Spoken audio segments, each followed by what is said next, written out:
திமுக அதாவது என்ன சொல்லுவாங்கன்னாக்க பழமொழி சொல்லுவாங்க, சொம்பு வச்சு தவளை எடுப்பான்னு சொல்லுவாங்க. பத்தியா, இவன் சொம்ப கூட வைக்காம தவளை எடுத்து வர கட்சி ஒரே கட்சி திமுக கட்சி. எண்ணி பாருங்க, எடப்பாடியார் ஆட்சியில ஒரு கிராமத்திலையும் 100 யூனிட் தள்ளுபடி பண்ணி கிட்டத்தட்ட கிராமத்துல 100 பேர் 100-200 குடும்பங்கள் கரண்ட் பில்லே கட்டாம இருந்தாங்க. இன்னைக்கு கரண்ட் பில்லே கட்டாத குடும்பம் குறைஞ்சபட்சம் 1000 ரூபாய் கட்டுறாங்க. 1000 ரூபாய் கட்டின குடும்பம் 3000 கட்டுறான். எப்படி ஆடுறான் பாருங்க, எப்படி போய் பேசுறான் பாருங்க. அதனால தயவு செய்து சொல்றேன், இந்த ஏரி வேலை வந்து போய் சொல்லுவாங்க, திரும்ப பசங்க ஏரி வேலையை கேன்சல் பண்ணுவாங்க. கிடையவே கிடையாது. திருட்டு பசங்க பேசுற பேச்சது. ஏரி வேலை என்னைக்குமே கேன்சல் பண்ண முடியாது. நாளுக்கு நாள் 50 நாள் இன்கிரீஸ் தான் பண்ணுவாங்க, கண்டி குறைக்க மாட்டாங்க. இன்னும் மோடி தலைமையில வந்திருக்கு. இப்போ ஆல் ஓவர் இந்தியா அவர் தலைமையில் ஆள போறாங்க. நம்ம தமிழ்நாட்டில் நம்ம எடப்பாடி ஆட்சி அமைய போது உங்களுக்கு 250 நாள் ஏரி வேலையை 350 ஆக போறாங்க. இது நிச்சயம் வெல்ல போவது நிச்சயம் என்று கூறி விடைபெறுகிறேன். நன்றி, வணக்கம்.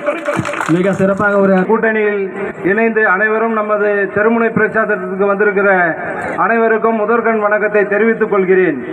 நம்ம பார்த்தீங்கன்னா நம்ம என்டிஏ கூட்டணியில் நம்ம மோடிஜியும் நம்ம எடப்பாடி அவர்களும் நல்ல கூட்டணியில் இருக்காங்க. நம்ம கூட்டணியில் உள்ள அனைவருமே வந்து பார்த்தீங்கன்னா நம்ம ஜெயிக்கணும். திமுகவுக்கு வந்து நம்ம வீட்டுக்கு அனுப்பணும். திமுக உள்ளவங்க யாருமே நம்ம திமுகவுக்கு ஓட்டு போடக்கூடாது. மக்கள் எல்லாரும் சிந்திக்கணும். சிந்திச்சு செயல்பட்டால் தான் இந்த கூட்டணியில் நம்ம மாபெரும் வெற்றியை வந்து பெறுவோம். மாபெரும் வெற்றியை பெற்று நம்ம என்டிஏ கூட்டணி இந்த எடப்பாடி அவர்களின் தலைமையில் நம்ம வந்து எல்லா மக்களுக்கும் நல்ல ஒரு நன்மைகளை நடக்கக்கூடிய நல்ல என்டிஏ கூட்டணி தான் நம்ம வந்து தேர்ந்தெடுக்கணும். அதனால திமுக காரனை நம்பி யாருமே வந்து நம்ம எந்த ஒரு வாக்கையும் செலுத்தக்கூடாது. எல்லாம் வீடு வீடாக சென்று ஒவ்வொரு வயதானவர்களுக்கும் மற்ற வெளியில் உள்ளவங்களுக்கும் அனைவருக்கும் நம்ம வந்து எடுத்து சொல்லணும். நம்ம என்டிஏ கூட்டணி வந்து பெரும்பான்மையான வாக்கில் ஜெயிச்சு நம்ம எடப்பாடி தலைமையிலான அண்ணன் அவர்கள் தலைமையிலான ஆட்சி நடைபெற வேண்டும் என்றால் நம் அனைவரும் வீடு வீடாக சென்று ஒவ்வொருவரும் நமது கூட்டணிக்கு யார் அறிவிக்கிறார்களோ, வேட்பாளர் என்று அறிவிக்கிறார்களோ அவர்களுக்கு நமது வாக்கினை செலுத்த வேண்டும். செலுத்தி மாபெரும் ஓட்டுகளை பெற்று நமது கூட்டணியை ஜெயிக்க வைக்குமாறு தாழ்மையுடன் கேட்டுக்கொள்கிறேன். அனைவருக்கும் நன்றி, வணக்கம். மிக சிறப்பாக ஒரு குமாரனுக்கு நன்றி. அடுத்தபடியாக ஏடிஎம்கே தினேஷ் நகர தலைவர் உரையாற்றுவார்.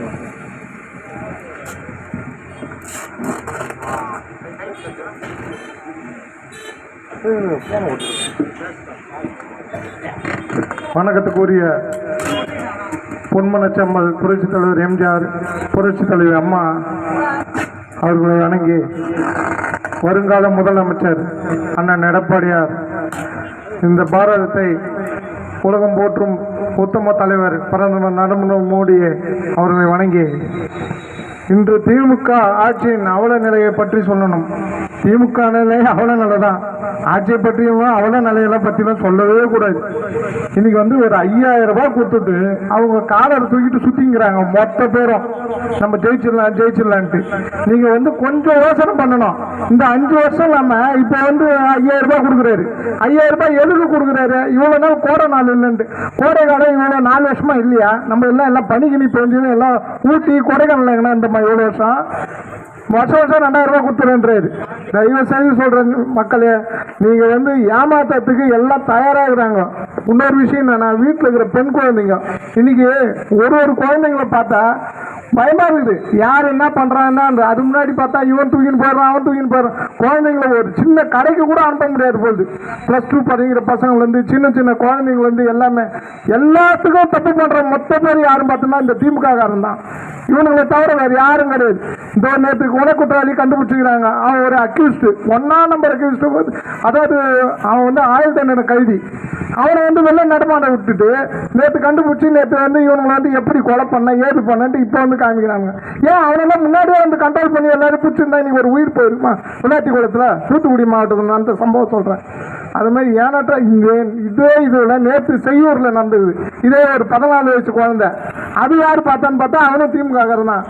இது மாதிரி ஒன்னொன்னா பண்றானுங்க. அதே மாதிரி இன்னைக்கு வந்து முதியோர்கள்லாம் வந்து லாஸ்ட் நேரத்தில் வந்து பணம் வந்து 2000 ரூபாய் போடுறாங்க முதியோருக்கு. இவ்வளோ 5 வருஷம் இல்லாம ஏமாத்தத்துக்கு போடுறானுங்க. அதிகம் ஒன்றுத்துக்கும் இது ஒன்றும். அதாவது ஆழத்தெருவன் ஆண்டா நாடு நாசமாக தான் போகும்ட்டு ஒரு பழமொழியே இருக்குது.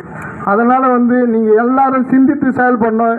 என்டிஏ கூட்டணி யார் எந்த வேட்பாளர் அறிவித்தாலும் எந்த சின்னத்தில் அறிவித்தாலும் பெருவாரி வாக்கு வித்தியாசத்தில் வெற்றி பெற வைக்கணும். நன்றி கலந்த வணக்கத்தை தெரிவித்தோம். நன்றி.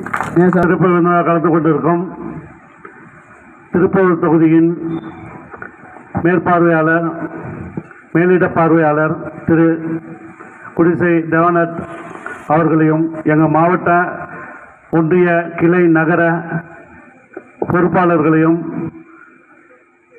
என்டிஏ கூட்டணியில் உள்ள அனைத்து கட்சி நிர்வாகிகளுக்கும் தெரிவித்துக் கொண்டு எதிரில் இருக்கிறவங்க அனைவருக்கும் திமுக கூட்டணி கடந்த 5 ஆண்டுகளாக அவங்களை ஆண்டு கொண்டு இருக்காங்க. இந்த 5 ஆண்டுல அவங்க என்னென்ன செஞ்சிருக்காங்க நாங்கள் யாரும் சொல்லி தெரிய வேண்டியது. உங்கள் வீட்டில் டிவி இருக்கு, குழந்தைங்க இருக்காங்க, மொபைல் வச்சிருக்காங்க. இந்த நாட்டை எவ்வளோ குட்டிசேர் ஆகியிருக்காங்கன்னு உங்களுக்கு நல்லா தெரியும். நாங்கள் சொல்லி புரிய வைக்கிறது இல்லை. அவங்களுக்கு யாரும் ஓட்டு போட மாட்டாங்கன்னு தெரிஞ்சு போச்சு. அடுத்த முதல்வர் எடப்பாடியார் தான். அது உண்மையாகி போச்சு. இருந்தாலும் ஒரு குருட்டு நம்பிக்கை எங்கே இருக்காங்கன்னா, ஒரு 5000 ரூபா கொடுத்துருக்குமே இந்த மகளிர்லாம் ஏமாந்துருவாங்களான்னு பார்க்குறாங்க. ஆனால் ஆண்கள் ஏந்தால் தான் பெண்கள் ஏமாற மாட்டாங்கன்றது நாங்கள் நிறைய கூட்டம் போடுறாங்க, பார்க்கும்போது தெரியுது. ஏன்னா 5 ஆண்டு காலம் எந்த நல்ல செய்யாத நம்ம வீட்டில் இருக்க அப்பாங்களுக்கு குடியை கொடுத்து, குழந்தைங்களுக்கு கஞ்சா கொடுத்து, போதையை கொடுத்து, நம்ம குடும்பத்தை குட்டி சவராக்கிட்டு அவன் குடும்பம் மட்டும் நல்லா இருக்குது. அவன் எங்கேருந்து வந்தான், எப்படி வந்தான், எங்க இருந்து வந்தான்னு தெரியல. இன்னைக்கு பார்த்தா அவன் 10 லட்சம் கோடி 5 லட்சம் கோடி வச்சிருக்கான்றாங்க. இது என்னன்னு அவங்களுக்கு புரியல. நம்ம ஒன்றும் வயிற்றுக்கு வாய்க்க இருக்கோம். ஆனால் ஓட்டு மட்டும் இங்கே தான் ஒரு 5000 ரூபா கொடுத்துட்டா போட்டுவாங்கன்னு நினைக்கிறாங்க மகளிர்லாம். தயவு செஞ்சு மகளிர் புரிஞ்சுங்க. உங்கள் வீட்டில் இருக்க குழந்தைங்களை மொபைல் ஓப்பன் பண்ணி இந்தியா இன்னும் சூழ்நிலை இருக்குது, மோடி ஐயா என்ன பண்றாங்க, இந்த மோடி ஐயா என்ன உழைக்கிறாங்க, இந்த மக்களுக்காக என்ன கொடுக்குறாங்கன்னு பாருங்க. இந்த பிடிஓ ஆபீஸ் மூலமா வர வேலையில 80% வேலை மத்திய அரசாங்கம் கொடுக்குற வேலை. ஆனா அதை எடுத்தாந்து உங்களால உருப்படியா சேர்க்க மாட்டாங்க. சேர்த்துட்டாங்கன்னா அதை நீங்க அனுபவிச்சுட்டீங்கன்னா வேற யாருக்கும் ஓட்டு போட மாட்டீங்க. மூடி ஓட்டு தான் ஓட்டு போடுவீங்க. அது அவங்களுக்கு தெரியும். அதனால கொடுக்க மாட்டாங்க. இந்த வாட்டி நீங்க பாத்தீங்கன்னா என்டிஏ கூட்டணின்னு சொல்ல எடப்பாடியார் ஐயா அவர் பாத்தீங்கன்னா விவசாயி, நம்ம கஷ்ட நஷ்டம் தெரியும். மருத்துவர் ஐயா அவருக்கு கஷ்ட நஷ்டம் தெரியும். இந்த கூட்டணியில் இருக்க அத்தனை பேருமே நம்ம மண்ணை சேர்ந்தவங்க, கஷ்ட நஷ்டம் தெரிஞ்சவங்க. ஒரு மருத்துவர் பார்த்தீங்கன்னா போன எடப்பாடியார் இருக்கும்போது பார்த்தீங்கன்னா இந்த வன்னிய சமுதாயத்துக்கு எல்லா சமுதாயத்தையும் இடஒதுக்கீடு கொடுக்குங்க. அத்தனை சமுதாயம் எவ்வளவு பேர் இருக்காங்களோ அவங்களுக்கு ஏற்ற மாதிரி இடஒதுக்கீடு கொடுங்க. வன்னியருக்கு 10.5% கேட்டாங்க. எடப்பாடியார் கொடுத்துட்டாரு, அதை கொடுத்துட்டாரு. ஆனா வந்த இந்த திருட்டு திமுக அதை கேன்சல் பண்ணிடுது. அதை கொடுத்துதான் நம்மளுக்கு என்ன நன்றுன்னா, இங்க இன்ஸ்பெக்டர் இங்க இருக்காங்கன்னா 100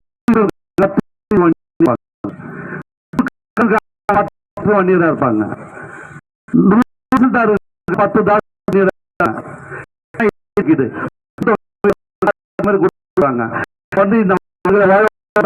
விவசாய வாழ விட மாட்டான்.